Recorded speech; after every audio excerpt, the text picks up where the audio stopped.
आज हम जानेंगे कि वे कौन सी भाग्यशाली राशियां हैं जिनके संतान होने का योग 13 अप्रैल 2022 से पूरे वर्ष 2022 तक और अब 2023 में 22 अप्रैल 2023 के मध्य बन रहा है।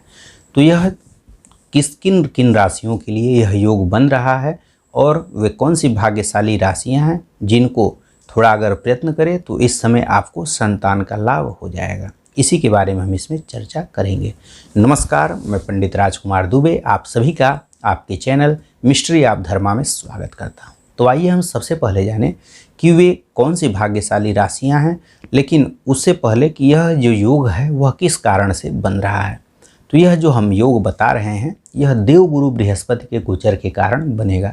देवगुरु बृहस्पति संतान के भी कारक माने जाते हैं। जीवन में जब भी कुछ नया होता है, कोई अगले पायदान पर व्यक्ति जाता है तो उसके लिए देवगुरु बृहस्पति कारक माने जाते हैं। और देवगुरु बृहस्पति की अमृतमयी दृष्टि होने के कारण जब भी इनका देवगुरु बृहस्पति का संबंध 5वें भाव से बनता है तो जिन भी राशियों के लिए बनता है उन सभी राशि के लोगों के लिए संतान होने के योग बनते हैं। जैसा कि आप लोग जानते होंगे कि इस जो वर्तमान समय है, वर्तमान समय में बहुत से लोगों के लिए संतान होना भी एक बहुत बड़ी समस्या है। बहुत से लोगों का संतान इस समय जल्दी नहीं हो रहा है। तो उन लोगों के लिए देवगुरु बृहस्पति का जब भी गोचर होकर के साथ जब भी उनके 5वें भाव से देवगुरु बृहस्पति का संबंध बनेगा, 5वें भाव से किसी भी तरह से दृष्टि संबंध या वहाँ पर अगर बैठ रहे हैं तो उसके कारण से आप लोगों के लिए संतान होने का योग बनेगा। तो यह जो देवगुरु बृहस्पति हैं पूरे 1 साल के लिए अपने खुद की राशि मीन राशि में जा रहे हैं। अभी तक यह कुंभ राशि में थे जो कि 13 अप्रैल 2022 को अपने खुद की राशि मीन राशि में जा रहे हैं। अपने खुद की राशि में जाने के कारण देवगुरु बृहस्पति बहुत ही अधिक फलदायी होंगे। तो जिन भी राशियों के लिए बनेगा यह योग बहुत ही प्रबल बनेगा। तो अगर आप लोग संतान की इच्छा रखते हो और अगर हम जो यह नाम जिन भी राशियों का नाम बताएंगे अगर उसमें आपकी राशि आती हो तो अगर आप लोग थोड़ा प्रयत्न करें, अगर आप लोग चाहते हैं कि आपका संतान हो जाए तो अगर अधिक उम्र हो गया है तो आप लोग जो है दवा भी चलाते रहें और साथ ही साथ कुंडली दिखा करके और कुछ जो उपाय हैं उपायों को भी करिए तो आप लोगों के निश्चित ही इस पूरे वर्ष में संतान होने के योग बन जाएंगे। या फिर जिनकी अभी शादी हुई है और चाहते हैं कि संतान उनका हो जाए तो फिर उनके लिए तो देवगुरु बृहस्पति के गोचर के कारण जो यह जिन भी राशियों का नाम लेंगे उन सभी राशियों के लिए संतान के योग बनेंगे।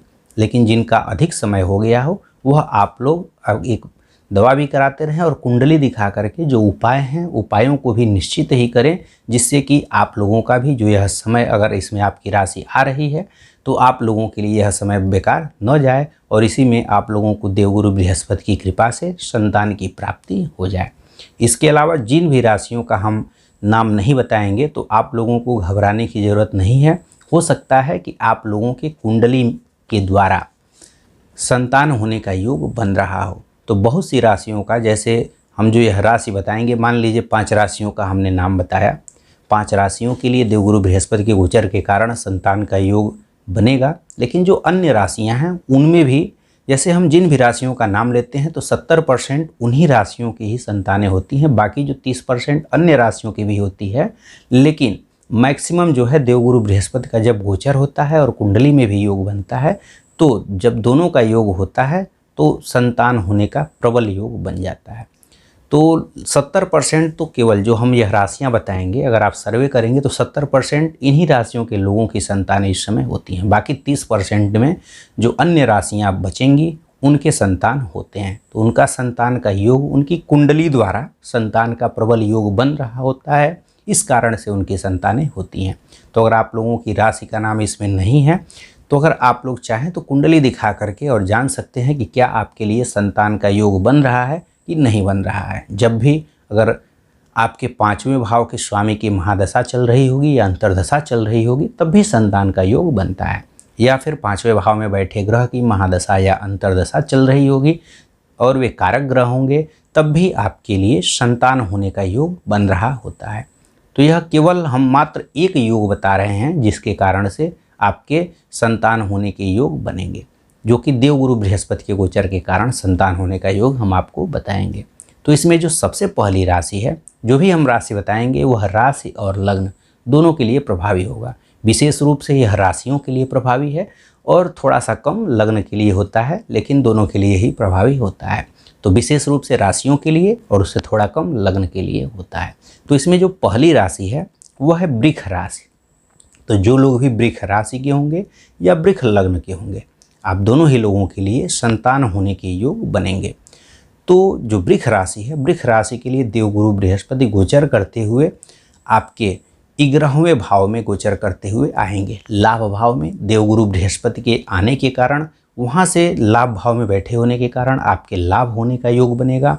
और यहाँ से देवगुरु बृहस्पति की जो 7वीं दृष्टि है वह आपके 5वें भाव पर पड़ेगी। 5वें भाव पर देवगुरु बृहस्पति की दृष्टि होने के कारण 5वां भाव संतान का भाव होता है, तो आप लोगों के लिए संतान होने का योग बनेगा। देवगुरु बृहस्पति की जो दृष्टि होती है वह अमृतमयी दृष्टि होती है। तो संतान भाव पर देवगुरु बृहस्पति की अमृतमयी दृष्टि होने के कारण पूरे 1 वर्षों तक, आपके 13 अप्रैल 2022 से और 22 अप्रैल 2023 तक, पूरे वर्ष 2022 और अप्रैल 23 तक आपके संतान होने के योग बन रहे हैं। अगर आप लोग प्रयास करें, आपकी इच्छा है, तो आपका इस समय संतान होने का प्रबल योग बन रहा है। जो दूसरी राशि है वह है कर्क राशि। जो लोग भी कर्क राशि के हैं या कर्क लग्न के हैं, आप लोगों के लिए भी संतान होने का इस समय प्रबल योग बन रहा है। कर्क राशि वालों के लिए जो देवगुरु बृहस्पति हैं गोचर करते हुए आपके भाग्य भाव में गोचर करेंगे। भाग्य भाव में बैठे होने के कारण आपके भाग्य का आपको सहयोग मिलेगा। इसके अलावा यहाँ से देवगुरु बृहस्पति की 5वीं दृष्टि लग्न भाव पर होने के कारण आपके व्यक्तित्व का विकास होगा, आपका व्यक्तित्व आकर्षक हो जाएगा। इसके अलावा देवगुरु बृहस्पति की जो 7वीं दृष्टि है आपके पराक्रम भाव पे पड़ेगी, तो आपका पराक्रम बढ़ेगा। और 9वीं दृष्टि जो अमृतमयी दृष्टि है, 9वीं दृष्टि आपके संतान भाव पर पड़ेगी, 5वें भाव पर पड़ेगी। तो देवगुरु बृहस्पति की अमृतमयी दृष्टि आपके संतान भाव पर होने के कारण आपके संतान होने के प्रबल योग बनेंगे। तो इस समय आपका भाग्य का भी सहयोग मिलेगा, व्यक्तित्व में भी विकास होगा, पराक्रम भी बढ़ेगा और संतान होने का प्रबल योग बनेगा। तो कुल मिलाकर के यह समय आपके लिए अनुकूल है। अगर आप लोग प्रयास करें तो इस समय संतान होने का आपका प्रबल योग बन रहा है। इसके अलावा जो तीसरी राशि है वह है मीन राशि। जो लोग भी मीन राशि के हैं या मीन लग्न के हैं, आप लोगों के लिए भी संतान होने का प्रबल योग बनेगा, क्योंकि मीन राशि या मीन लग्न वालों के लिए देवगुरु बृहस्पति ही मीन राशि के स्वामी होते हैं और खुद अपनी ही राशि में, अपने ही लग्न में, अगर आपका मीन लग्न है तो मीन उसी लग्न में ही आपके देवगुरु बृहस्पति का गोचर होते हुए आ रहे हैं। तो मीन राशि में देवगुरु बृहस्पति का गोचर करने के कारण आपके व्यक्तित्व का विकास होगा, व्यक्तित्व और अधिक आकर्षक हो जाएगा। और यहाँ से देवगुरु बृहस्पति की 5वीं दृष्टि, देवगुरु बृहस्पति की सभी दृष्टियाँ अमृतमयी होती हैं, तो 5वीं दृष्टि आपके संतान भाव पर पड़ रही है।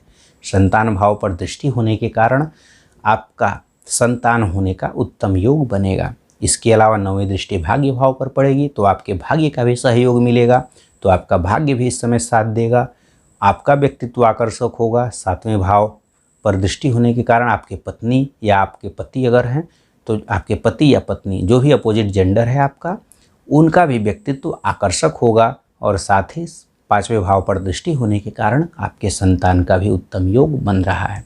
तो इसलिए आपके भाग्य का साथ होने के कारण और साथ ही साथ संतान भाव पर देवगुरु बृहस्पति की उत्तम दृष्टि होने के कारण, 5वीं दृष्टि होने के कारण आपके संतान होने के प्रबल योग बन रहे हैं। तो अगर आप लोग भी प्रयास करते हैं तो 13 अप्रैल 2022 से 22 अप्रैल 2023 के मध्य आपके लिए भी संतान के योग बन रहे हैं। इसके बाद जो अगली 2 राशियां हैं, इन 2 राशियों के लिए थोड़ा आप लोग दवा भी कराते रहें और पूजा पाठ भी करते रहें, तो इससे आप लोगों के लिए संतान होने का प्रबल योग बनेगा। तो यह 2 राशियाँ कौन कौन सी हैं, लेकिन आप लोग दवा जरूर कराते रहें और पूजा पाठ भी करते रहें। संतान होने के लिए जो उपाय हैं उसके बारे में हमने अलग से वीडियो बनाया हुआ है, इसे आप ऊपर आई बटन में जा कर के देख सकते हैं, या फिर अगर आप लोग चाहें तो कुंडली भी दिखा सकते हैं। तो आप कुंडली दिखा करके जान सकते हैं कि आप लोगों को कौन सी पूजा करनी चाहिए। तो आइए हम सबसे पहले जानें कि वह 2 राशियाँ कौन सी हैं जिनके लिए थोड़ा पूजा करने पर और दवा भी कराते रहें तो आपके लिए संतान होने का प्रबल योग बन जाएगा। तो ये 2 राशियाँ कौन कौन सी हैं, तो उसमें जो पहली राशि है वह है वृश्चिक राशि। जो लोग भी वृश्चिक राशि के हैं या वृश्चिक लग्न के हैं, आप लोगों के लिए भी देवगुरु बृहस्पति गोचर करते हुए संतान भाव पर ही गोचर करते हुए जाएंगे। संतान भाव पर देवगुरु बृहस्पति के गोचर करने के कारण जो 5वां भाव होता है वही संतान भाव होता है, वहीं पर देवगुरु बृहस्पति का गोचर हो रहा है। वहाँ पर देवगुरु बृहस्पति के गोचर करने के कारण आप लोगों के लिए संतान होने का उत्तम योग बनेगा। आप लोगों का यहाँ पर देवगुरु बृहस्पति बैठ करके जो उनकी दृष्टि होती है आपके 9वें भाव पर, भाग्य भाव पर देवगुरु बृहस्पति की 5वीं दृष्टि पड़ रही है। जैसा कि बगल में चार्ट में आप लोग देख रहे होंगे, वहाँ पर देवगुरु बृहस्पति की जो 5वीं दृष्टि है आपके भाग्य भाव पर होने के कारण आपके भाग्य का आपको सहयोग मिलेगा।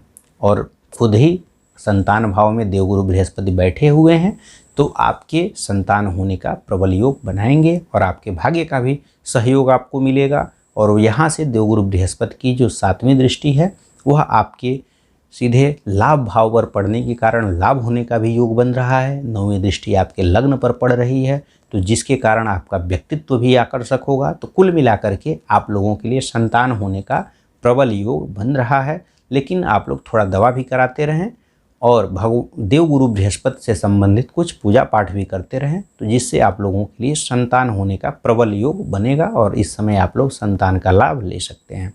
इसके बाद जो अगली राशि है वह है कन्या राशि या कन्या लग्न। तो जो लोग भी कन्या राशि के होंगे या कन्या लग्न के होंगे, आप लोगों के लिए भी देवगुरु बृहस्पति के गोचर के कारण इसमें संतान होने का योग बनेगा।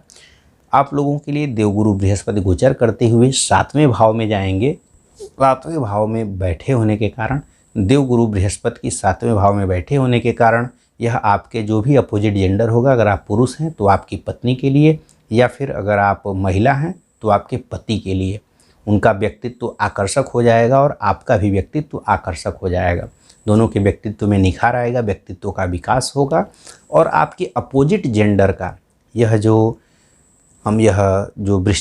कन्या राशि या कन्या लग्न वाले हैं, आप लोगों के अपोजिट जेंडर के लिए संतान होने का योग बनेगा। तो जब आपके अपोजिट जेंडर का संतान होने का योग बनेगा तो उससे आपके लिए भी संतान होने का योग बन जाएगा, क्योंकि 7वें भाव से जो आपका अपोजिट जेंडर होता है, जैसे महिला है तो उसके लिए पति और पुरुष है तो उसके लिए उसकी पत्नी, तो वही 7वां भाव होता है। वहीं पर देवगुरु बृहस्पति बैठ करके और दोनों लोगों के व्यक्तित्व में निखार लाएंगे।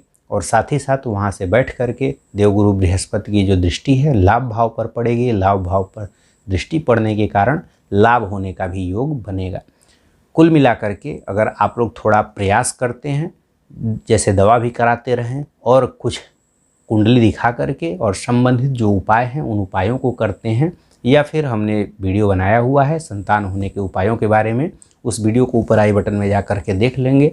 अगर आप उन उपायों को करते हैं तो आपके लिए भी संतान होने का उत्तम योग बनेगा।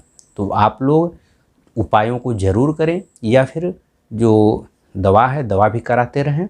अगर अधिक उम्र हो गया है तो फिर आप लोग दवा भी कराएं और कुछ पूजा पाठ भी कराएं, तो निश्चित ही आप लोगों के लिए भी संतान होने का प्रबल योग बनेगा। इसके अलावा अन्य जो राशियां हैं जिनका नाम हम नहीं लिए हैं, आप लोगों को घबराने की ज़रूरत नहीं है। हो सकता है कि आपकी कुंडली में संतान होने का योग बन रहा होगा, जिससे कि आपके संतान होने के योग बनेंगे। उसके लिए बिना कुंडली देखे बताना संभव नहीं है।